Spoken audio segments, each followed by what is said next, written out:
Hello my wonderful friends आपण माने स्वागत अभिनंदन। आपण एति जानंतु ओएस रो पोस्ट जो बढ़िबार अछि वर्ष बढ़िबो। बहुत जगह रे सुना जाउ जे कोन ए वर्ष रो पोस्ट आर वर्ष ऐड हे जिवो सेटा एपर्यंत डिसीजन हेइनी जा खबर मिलुची। तेणु आपण माने ओरिड हेबनी रिक्रूटमेंट टाइम रे बढ़िबो टाइम लागुची सब कथा हे जिवो।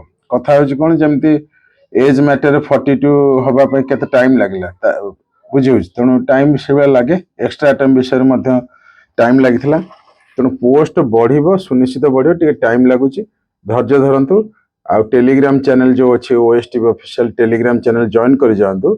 जो मैंने नुआ प्रिपरेशन कर स्टडी मटेरियल बा गाइडेंस जूम क्लास जहाँ भी दरकार आप व्हाट्सएप कर डिटेल्स बुझिकी स्टार्ट कर पोस्ट बढ़िबो खूब शीघ्र बढ़िबो किंतु को मुहूर्त बढ़िबो आप जापर हठात बढ़ीज। तेणु जहाँ जना पड़ी एबे रिसेंटली सेटा आसी पारे नचे रिक्रूटमेंट टाइम रे आसी। बहुत बहुत अभिनंदन। Thank you very much.